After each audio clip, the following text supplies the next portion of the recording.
ఈయన ఒక ఎకరాకు నీళ్ళు లేకుండానే నీళ్ళ నిరంజన్ రెడ్డి అని పిలిపించుకోండి. నేను పిలిపించుకోలేదమ్మా. నీకు కావాలంటే ఆ టైటిల్ వాపసు కవర్లో పెట్టి రాసి పంపిస్తా. నీ టైటిల్తో నువ్వు సంతోషంగా ఉండు జీవితకాలం, లిక్కర్ రాని అని. నాకేం అభ్యంతరం లేదు. నాకు ప్రజలు పెట్టిన నీళ్ళ నిరంజన్ రెడ్డి వద్దంటే విత్డ్రా చేసుకుంటా. నేను అడగలే, ప్రజలు నాకు ఇయ్యలే. వాళ్ళు పిలుచుకుంటారు ప్రేమగా. నవ్వుతారు జనం. ఎవడన్నా 1,00,000 కాదు 1,25,000 ఎకరాలకు నీళ్ళు ఇచ్చిన కేసీఆర్ సారథ్యంలో, కేసీఆర్ చిత్తశుద్ధితో, కేసీఆర్ చలవతో, ఆయన ఆశీర్వాదంతో 1,25,000 ఎకరాలకు ఒక్క వనపర్తిలోనే నీళ్ళు ఇచ్చిన. మిగతా జిల్లాలోని, ఉమ్మడి జిల్లాలోని సాగునీటి ప్రాజెక్టులు కానీ, విద్యా సంస్థలు కానీ, ఇతర ఇన్ఫ్రాస్ట్రక్చర్ కోసం కానీ సమిష్టిగా అందరం కలిసి చేసినటువంటి పని అద్భుతమైనటువంటి పని. ఒక ఎకరాకి నేను నీళ్ళు లేకపోతే, మరి కేసీఆర్ నీళ్ళు లేకపోతే వనపర్తి ప్రాంతంలో రేవంత్ రెడ్డి ఇచ్చిన నీళ్ళతో వస్తున్నాయా? నీ ఉద్దేశం ఏంటి? పంటలు రేవంత్ రెడ్డి ఇచ్చిన నీళ్ళతో పడుతున్నాయమ్మా? పాత వాటికి వెళ్ళి తెచ్చి ఇస్తున్నాడు. పాత అంటే 2017లో 2 బ్రాంచ్ కెనాల్స్ కి కేసీఆర్ గారు ఒక్కొక్కటి 25,000 50,000 ఎకరాలకు జీవోలు ఇచ్చి టెండర్లు పిలిచి పనులు చేయించింది. ఇది కాంగ్రెస్ పని అమ్మా? లేకుంటే రేవంత్ రెడ్డి వచ్చినాక చేసిన పని? పాత వాటికే పెట్టినని చెప్తున్నాం. 69 మినీ లిఫ్టులు పెట్టించిన కేసీఆర్ ఇచ్చిన చలవతోన 1,000 ఎకరాలు వచ్చింది దాని కింద. అది కాంగ్రెస్ వాళ్ళు పెట్టినరా? 15 చెక్ డ్యాంలు కేసీఆర్ శాంక్షన్ చేపించిస్తే రాష్ట్రంలోనే ఆల్ టైమ్ రికార్డుతో చేయించిన 50 రోజులు 55 రోజుల్లో చేయించిన ఒక్కొక్క చెక్ డ్యామ్ ఇవాళ ఒక్కొక్క ఊరి చెరువుకు సమానమైంది. భారతదేశంలోనే రికార్డు 5,000 ఎకరాల భూసేకరణ పూర్తి చేసి 7 టీఎంసీల నీటి సామర్థ్యం కలిగినటువంటి ఏదుల రిజర్వాయర్ ను 1 సంవత్సరం 10 నెలల కాలంలో పూర్తి చేయించేసిన.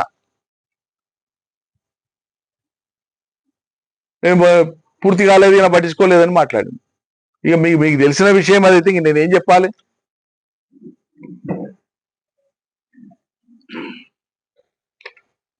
చెప్పుకుంటేనంటే ఎంత బాధ అనుభవించినామో కేసీఆర్తో సహా అందరం.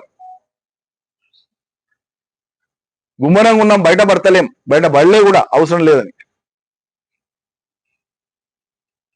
ఇంకా పెద్ద మేయార్తో ఓడించేది ఉండే అని మాట్లాడుతుంది ఈమె. నీకెందుకమ్మా అంత కసి? నాకు అర్థం కాదు. ఎంత శాపనార్థాలు పెట్టేటంత నీకేం అడ్డం వచ్చినాం? అంటే నీ ఈగో సాటిస్ఫై కాలే. నీకు ఉండేటువంటి దురహంకారం ఎటువంటిదంటే ఇవాళ చెప్పాలి కాబట్టి చెప్పాల్సి వస్తుంది. తండ్రి వయసు వాళ్ళను, మంత్రుల్ని, పార్టీ ఎమ్మెల్యేలని, నాయకుల్ని ఇంటికి పిలిపించుకొని మాట్లాడేటువంటి సంస్కారం అనేది. పోని వాళ్ళ జాబితాలో ఉన్నోళ్ళం మేము 4-5 మందిమే. నీవెవరు అసలు? ఒక కేసీఆర్ కూతురు అనే కదా నిన్ను ఇంతమంది గౌరవించింది. మా అయితే నువ్వు ఎంపీ అయితే నీ జిల్లా కాడికి, నీ పార్లమెంట్ కాడికి, మొత్తం తెలంగాణకి నీవేంది అసలు? నువ్వు ఎత్తక ముందు లోకంలో తెలంగాణలో ఎవరు బోనం ఎత్తనట్లు, ఎవరికి బోనం తెలియదు అన్నట్లు, నువ్వు ఆడక ముందు బతుకమ్మనే లోకం ఆడనట్లు. మేము నిన్ను ఎత్తుకున్నాం, మా బిడ్డని, మా చెల్లెలని ఎత్తుకున్నాం, మురిసిపోయినాం. తెలంగాణ ప్రతీకని విశ్వవ్యాపితం చేసే ఒక గొప్ప ప్రయత్నం జరుగుతుందని. కానీ ఈ ప్రయత్నం అంతా కూడా అటు తిప్పి ఇటు తిప్పి అది ఎటుదారి మళ్ళీందో ఇవాళ బాధపడుతున్నాం. ఓటమి మీద సమీక్షించుకుంటే చాలా అంశాలు ఉన్నాయి. ఎవరైనా సరే ప్రజా జీవితంలో ఎక్కడైనా ఏమైనా తెలిసి తెలియక తప్పులు చేస్తే తప్పకుండా సరిదిద్దుకుంటాం. కానీ కావాలని ఎవరిని అన్నాడు వేధించలే. ఎదురుపై స్నేహంగా మాట్లాడినాము, ఆత్మీయంగా పలకరించినాం, పేద ప్రజలను హక్కున పెట్టుకున్నాం. అందులో మాకెవరు ఎదురులేరు, ఎవరు సాటి రారు. మమ్మల్ని పట్టుకొని పూర్తి భిన్నమైనటువంటి నెగటివ్ ప్రొజెక్షన్ ఇచ్చేటువంటి విధంగా మీరు మాట్లాడడం దారుణం. ఇంకా చెప్పాలంటే మొత్తం నేను సరే వనపర్తిలో ఓడిపోయినా బాగుంది, మరి కామారెడ్డిలో కేసీఆర్ గారిని ఎందుకు ఓడించారు ప్రజలు? తప్పు చేశారు ఆడ కేసీఆర్ గారు ఏమన్నా? అంతకుముందు నిజామాబాద్ గెలిచి మళ్ళీ నిన్ను ఎందుకు ఓడగొట్టిండ్రు? మేము అన్నాం అట్లా? ఒక రాజకీయ పార్టీ లేదా ఒక అభ్యర్థి యొక్క గెలుపోటములకు అనేక కారణాలు ఉంటాయి. కానీ ఓవరాల్ గా తీసుకున్నప్పుడు ఇవాళ సమీక్షించుకుంటే అర్థమయ్యేటువంటి వాటిలలో తమరి కాంట్రిబ్యూషన్ కూడా చాలా ఉంది. మా తల్లి, నువ్వు ఆర్భాటం కోసం ఎచ్చుల కోసం పోయి టీవీలో కూర్చొని టీవీ 9లో కూర్చొని 20 లక్షల గడియారం పెట్టుకున్నాను మళ్ళీ దాన్ని సమర్థించుకొని చెప్పిన ఆ ఒక్క మాట తెలంగాణలో 20 లక్షల మంది మహిళలు బీఆర్ఎస్ కు వ్యతిరేకంగా ఓటేయడానికి కారణమైంది. నీ గుండె మీద చేసుకుంటే నీకు అర్థమవుతుంది. వాస్తవాలు అంగీకరించడానికి కూడా శక్తి ఉండాలి, ధైర్యం ఉండాలి. పొరపాటును అంగీకరించడానికి కూడా ధైర్యం ఉండాలి.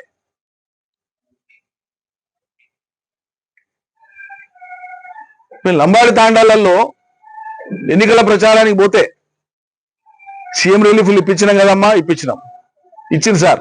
కళ్యాణ లక్ష్మి వచ్చింది కదా, వచ్చింది. మీకు గిరిజనులకు పోడు పట్టాలు ఇచ్చిండు కదా కేసీఆర్, ఇచ్చిండు. గ్రామ పంచాయతీలు అయినా కదా అయినాయి. మళ్ళీ ఇన్నైనాక ఎట్లేరమ్మా వేయాలి కదా అని దండం పెడితే మహిళలు, లంబాడి మహిళలు మా ముఖం మీద అన్నమాట ఇలా చెప్తున్నమ్మా కవిత, తెలంగాణ సమాజం సిగ్గుతో తలదించుకునేటువంటి పని నువ్వు చేసింది.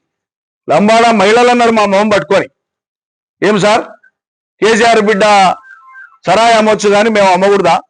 వాళ్ళకి తెలిసిన పరిజ్ఞానం అది. మీడియాలో ప్రచారం అనేటువంటి అంశాన్ని వాళ్ళు అట్లా స్వీకరించారు. లేదమ్మా పడరాక పెట్టింది కేసు, మేమేదో ఉపాధి కోసం అయితే సరాయి చేసుకుంటే మమ్మల్ని జైలుకు పంపించారు అని ఆక్రోశం వెళ్ళగక్కుతున్నారు. వాళ్ళు వెళ్ళగక్కి మళ్ళీ ఈ సరాయి వ్యాపారం మీ కేసీఆర్ బిడ్డ చేయొచ్చు అని అడిగారు. నన్ను అడిగారు, మా నాయకులందరూ ఉన్నారు ఎప్పటి తాండాల. నీ చర్యల మూలంగా పార్టీ మొత్తం నష్టపోతే 1.8తో మాత్రమే రాష్ట్రం మొత్తంలో ఓడిపోతే మా తల్లి తమరి పుణ్యాన 3-4% ఓట్లన్నా పోయినాయి. ఇప్పటికైనా నిజాయితీగా నువ్వు బయటికి చెప్పకపోయినా నీ అంతరాత్మ కన్నా తెలిసి ఉండాలి ఈ విషయం.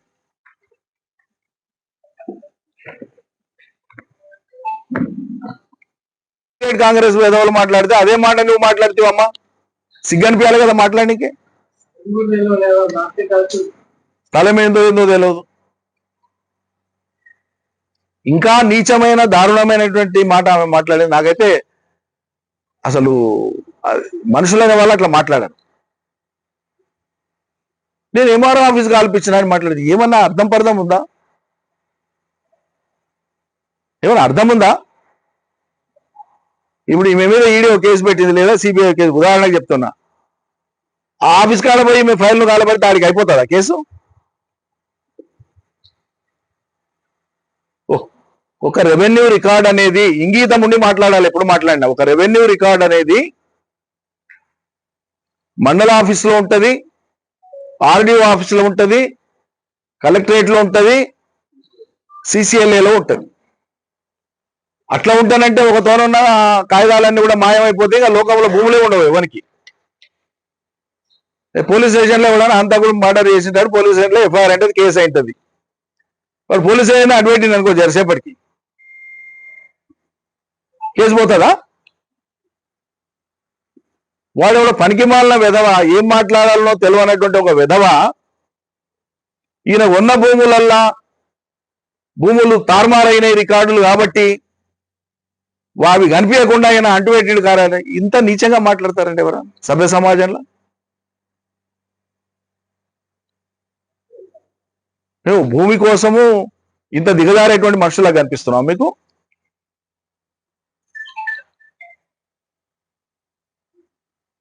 కష్టార్జితంతోనా నిబద్ధతతోనా మెట్టుమెట్టుగా అంచెలంచెలుగా ఒక నిబద్ధతతో పనిచేసుకుంటూ వచ్చినాం.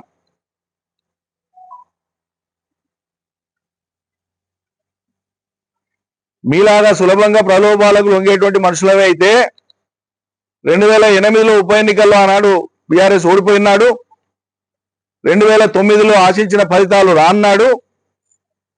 తెలంగాణ ఉద్యమాన్ని, కేసీఆర్ ను, బీఆర్ఎస్ ను కాకుల్లాగా లోకం పీల్చుకొని తిన్ననాడు, పొడిసిన్నాడు తెలంగాణ వ్యతిరేకులు కానీ ఇంటి దొంగలు కానీ.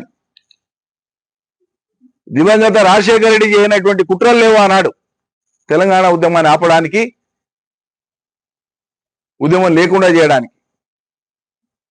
వరుసగట్టి ప్రలోభాలు పెట్టి మండల స్థాయి నాయకుల నుంచి రాష్ట్ర స్థాయి దాకా, ఎమ్మెల్యేల దాకా హోల్సేల్ గా రాజశేఖర రెడ్డిని నిర్వీర్యం చేసి తీసుకుపోయింది. తెలంగాణ అయిపోతుంది ఇంతటితో అని చెప్పి. అటువంటి కష్టకాలంలో కూడా పార్టీ జెండాను వదలలే, కేసీఆర్ను వదలలే, ఉద్యమాన్ని వదలలే. డబ్బుల కోసమో ఆస్తుల కోసమో కక్కుర్తి పడేటువంటి వాళ్ళమేం కాదు. మీరు చూసిన ప్రపంచం అది ఉండవచ్చు, మీకు తెలిసిన అనుభవం అదే కావచ్చు. మీ దృష్టిలో ఉద్యమ ఫలితాలంటే ఊరేగడం కావచ్చు, పడుచీరలు కావచ్చు, నగలు కావచ్చు, విదేశాలు కావచ్చు, జల్సాలు కావచ్చు. కానీ మా దృష్టిలో పాలమూరు ప్రజల కన్నీళ్లు, ఇక్కడ ఉండేటువంటి జనం యొక్క అవసరాలు ఇవే. మా నిబద్ధత అదే. మీరు మా నిబద్ధత మూలాల్లోకి పోయి ఎప్పుడైతే మాట్లాడినరో తప్పకుండా బాధ అనిపిస్తుంది, జవాబు చెప్పాల్సి వస్తుంది. అది కూడా సంస్కారవంతంగానే మాట్లాడతాం.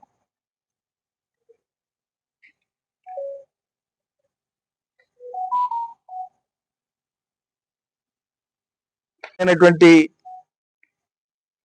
ఆరోపణలు మూడు కాదమ్మా, మాకుండేది ఒకటే వ్యవసాయ భూమి కమ్ ఇల్లు ఒకటే తోనుంటది, మా సొంత ఊర్లోనే ఉంటది. హైదరాబాద్కు 160 కిలోమీటర్లు. నువ్వు వచ్చిపోయినావు, నిన్న మనం వచ్చిపోయినావు. ముందు చెప్పింటారంటే మా ఇంటికి టీ కూడా ఇన్వైట్ చేస్తుంటే, మీడియా మిత్రుల సమక్షంలో నువ్వేమైనా అడగదలుచుకుంటే చెప్పదలుచుకుంటే అక్కడే స్నేహపూర్వకంగానే అన్ని చెప్తుంటే, ఈ అభాండాలయాల్సిన కర్మ కూడా పట్టేది కాదు మీకు. కన్న ఊర్లో ఉన్న ఊర్లో నాకున్న వ్యవసాయ భూమిలో ఇల్లు కట్టుకుంటానంటే నీకు ఫామ్ హౌస్ లాగా కనిపిస్తే, మరి హైదరాబాద్లో సొంత భవనాలు ఉండగా, విలాసవంతమైన భవనం ఉండగా గండిపేట పక్కల నీకెందుకు అమ్మ? మరి నాకు లేవే హైదరాబాద్లో, గండిపేటలలో, ఇంకేనో నగరాలల్లా నాకు వేరే వ్యాపారాలు కూడా లేవే. ఉన్నదే వ్యవసాయం, పశువులు, వ్యవసాయం, తోట, గొర్రెలు, మేకలు, ఆవులు.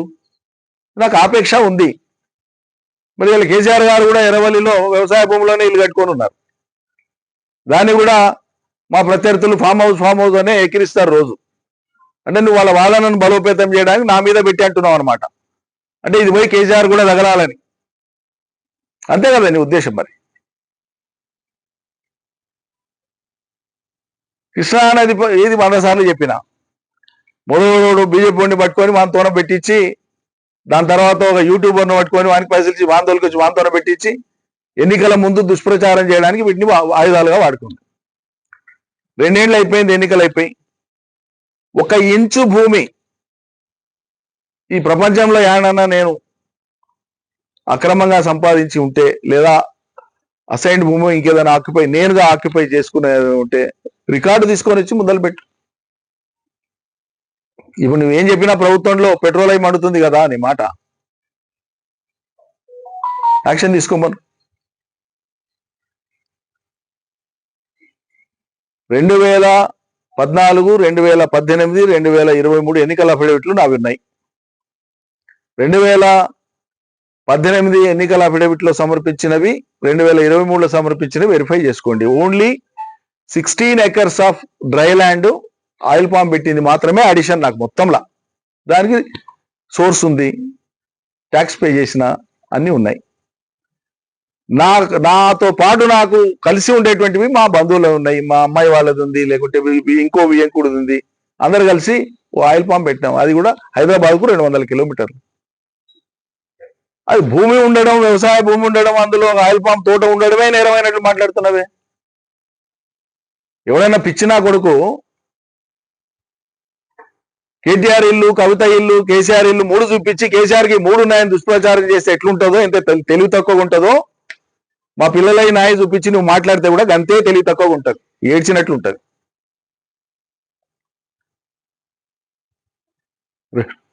2009 నాటికే 2009 వరకే విదేశాలలో విద్య పూర్తి చేసుకొని 2 విదేశాలలో స్థిరపడి 1 హైదరాబాద్లో స్థిరపడినటువంటి 3 అమ్మాయిలు ఉన్నారు. పెళ్లిళ్ళైనాయి, ఎవరి ఎస్టాబ్లిష్మెంట్స్ వాళ్ళకు ఉన్నాయి. ఓ తండ్రిగా కూతురు పొలం ఉందంటే పోయి చూసి బాగోగులు చూడడం అనేది తప్పు కాదు, నేరం కాదు కదా.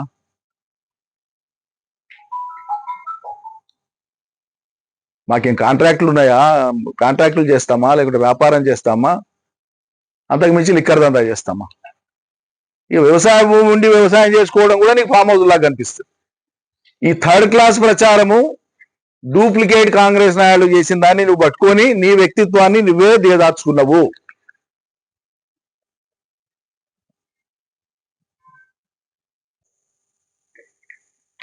ఒట్టిగానే ఎవరిని కూడా కితాబులు ఇచ్చి అభినందించేటువంటి పని ఎప్పుడు చేయరు. ఆయన చాలా నిష్కర్షగా ఉంటారు, చాలా నిర్మమాటంగా ఉంటారు. పార్టీ నిబద్ధత విషయంలో ఆయనకి ఎవరు చెప్పాల్సిన అవసరం లేదు అని అర్థం చేసుకుంటారు. ఈరోజు ఆయన మానసిక బాధకు, ఆయన పడుతున్నటువంటి మానసిక బాధకు తమరు కారణమై కూడా ఇంతమంది మౌనంగా ఉన్నాం. అది అర్థం చేసుకోండి. ఇప్పటికైనా ఎవరిని ఏం చేయలేరు. అంతిమంగా ప్రజల కోసమే పనిచేసేది ఉంటే ఆ దారిలో పోతా ఉంటే నిగ్గు తేలుతుంది ఎప్పటికైనా, ఒకరోజు కాకపోయినా ఒక రోజుకైనా. కేసీఆర్ తెలంగాణకు ప్రతీక, తెలంగాణ అస్తిత్వానికి ప్రతీక. కేసీఆర్ అంటే తెలంగాణ, తెలంగాణ అంటే కేసీఆర్. ఆయనకు ఉండేటువంటి ఆ కిరీటం ఏదైతే ఉందో, కిరీటం అంటే నగలతో పొదిగిన కిరీటం కాదు, ప్రజల దృష్టిలో ఆయనకు ఉండేటువంటి తెలంగాణ అంశంలో ఆయన పట్ల ప్రజలకు ఉండేటువంటి ఆరాధన, ఆ గౌరవభావం ఏది ఉందో ఒక కిరీటం లాంటిది. మేమందరము దానికి వన్నె తెచ్చే పని చేస్తున్నాము. తమరు చేసిన పుణ్యాన ఇలా కేసీఆర్ గారు మానసిక క్షోభ అనుభవించాల్సినటువంటి ఒక దుస్థితి ఏర్పడ్డది. మీ మీద పడ్డ బురద, ఇక మీరు నిజం చేసిరా అబద్ధం చేసిరా, వాళ్ళు తప్పు కేసు పెట్టినా కొద్దిసేపు పక్కకు పెడతాను, ఆ మీమాంసలోకి నేను పోను. ఇప్పుడు అది కడుక్కునేటువంటి పని ఏదో చేసుకోమంటే చట్టబద్ధంగా మీ అందరు కూడా నేను బురద అంటిస్తేనే తప్ప నాకు శాంతి ఉండదు అన్నట్లు బయలుదేరితే ఇది రకమైన శాడిజమే అనిపిస్తుంది. మేము బాధపడ్డాం, జైలు పట్టుకపోయినా నిద్రపోలే నేను, అంత బాధపడ్డా. ఆడపిల్ల, అధినాయకుడి కూతురు, బిడ్డ లాంటిది, చాలా చాలా ఫీల్ అయినాం. ఇంట్లో నా వైఫ్ నిద్రపోకుండా ఎంతసేపు ఉంటారు, రాత్రంతా నిద్రపోలే. నేను కాదు, నేను ఒక్కడిని కాదు, తెలంగాణలో కేసీఆర్ను అభిమానించేటువంటి వాళ్ళందరూ కూడా నరకం అనుభవించారు ఈమెను తీసుకుపోయినప్పుడు. కానీ నువ్వు ఇలా వివరిస్తున్న తీరు జుగుప్స కల్పిస్తున్నది.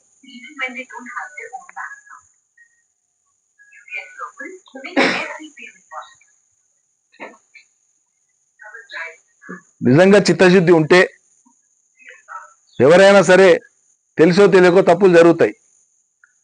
ఈ పొరపాటు అయిందని చెప్పి ఒక మాట అని నీ వ్యాఖ్యల్ని విరమించుకుంటే నీ గౌరవం పెరుగుతుంది, లేదంటే నీ ఇష్టం. Thank you. మీ హద్దులు మీరు నిర్ధారించుకోకుండా ఎక్కువగా ఊహించుకొని ఇప్పటిదాకా ఏనాడు ఎవరి గురించి వ్యక్తిగతంగా మాట్లాడలే, నాకు ఇష్టం కూడా ఉండదు. నేను మాట్లాడని విషయాలు నేను మాట్లాడినట్లు చెప్పి నా పుచ్చ తీస్తాకి దందాలు చందాలనే తెలుసు ఇప్పటి వరకు, కానీ ఇప్పుడు దాదాగిరి కూడా తెలుసు అంటే మంచిదే, లోకం చూస్తుంది అది కూడా.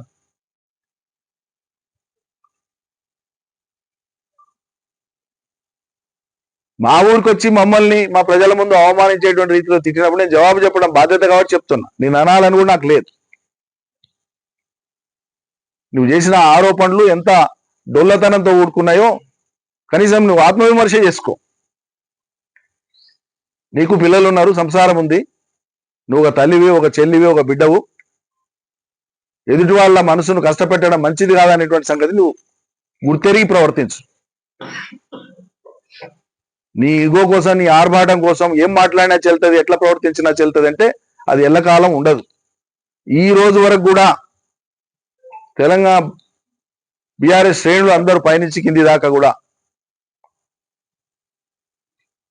టైట్ లిపుడుగా ఉన్నారు, పెదవులు మూసుకొని ఉన్నారు, కేవలం కేసీఆర్ గారి కూతురు అనేటువంటి గౌరవభావంతో. ఆయనకి ఎక్కడ కూడా ఆయన మనసుకు కష్టం కలగొద్దు అనేటువంటిది మాతో పాటు అందరం. కానీ వాళ్ళ మమ్మల్ని అందరినీ కూడా నువ్వు వరుస పెట్టి టార్గెట్ చేసి జగదీష్ రెడ్డిని తిట్టొస్తావు, ప్రశాంత్ రెడ్డి తిడతావు, సబితా ఇంద్రారెడ్డి గారిని తిడతావు, నన్ను తిడతావు, ఇంకా రేపు ఇంకెవరిని తిడతావు, హరీష్. సరే మరి నీకు హరీష్కు మీ కుటుంబంలో ఏం పంచాయతీ ఉందా? తెలంగాణ ప్రజల పంచాయతీ ఎట్లయితుందమ్మా నాకు అర్థం కాదు. ఏమంటే మీరు కుటుంబంలో చూసుకోండి,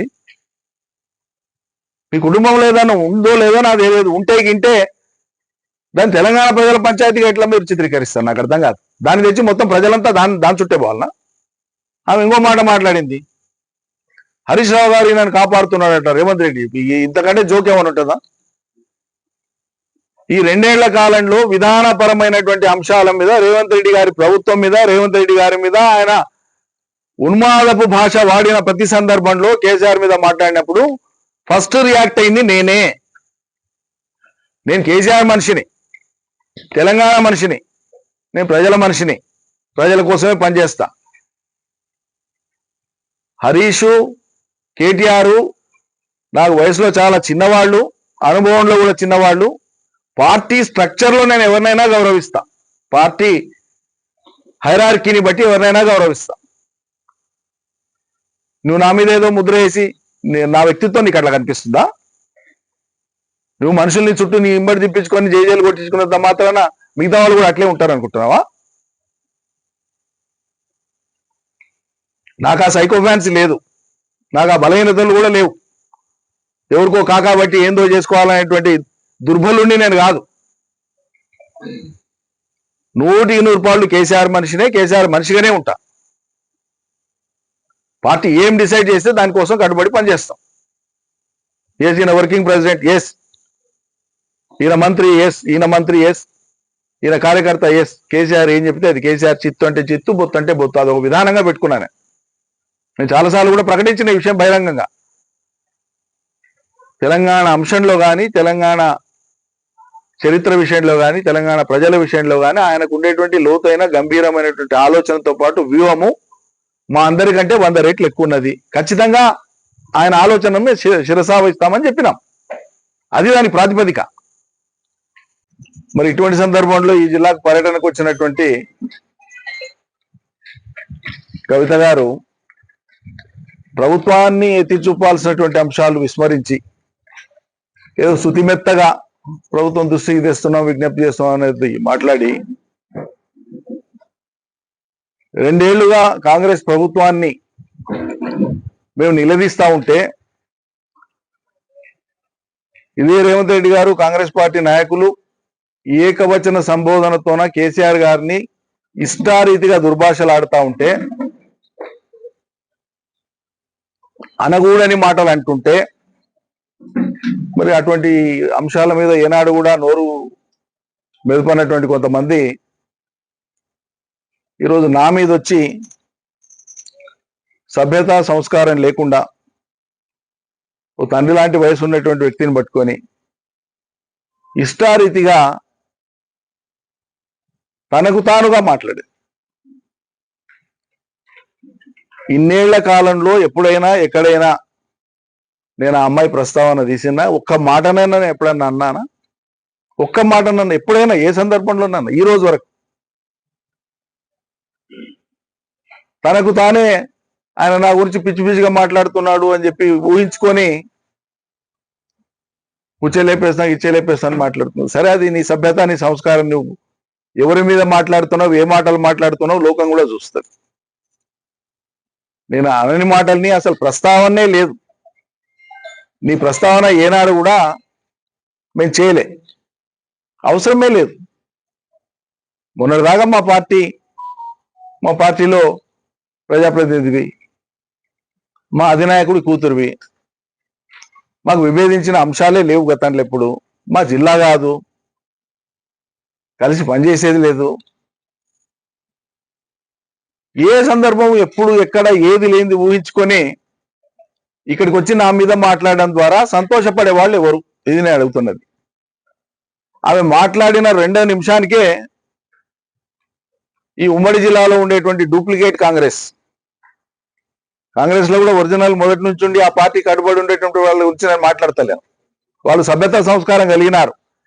రాజకీయ విభేదాలు ఉండవచ్చు గాక, సిద్ధాంత విభేదాలు ఉండవచ్చు గాక, కానీ ఈ డూప్లికేట్ కాంగ్రెస్ ఏదైతే ఉందో, ఎవరైతే మా దగ్గర ఉండి లబ్ధి పొంది అవకాశాలు పొంది ఎన్నికల ముందు అవకాశవాదంతో ఇతర పార్టీలకు పోయి అక్కడ ఉన్న వాళ్ళ కాళ్ళు బట్టి గుంజి కింది గుంజి అక్కడ స్థానాలు ఏర్పాటు చేసుకొని ఇక మేమే కాంగ్రెస్ అని ఎవరైతే మాట్లాడుతున్నారో అటువంటి డూప్లికేట్ కాంగ్రెస్ వాళ్ళల్లా ఈమె మాట్లాడిన మరుక్షణమే మొత్తం సోషల్ మీడియాలో చూడండి కవిత గారు ఏం మాట్లాడారు నిరంజన్ రెడ్డి గారి గురించి.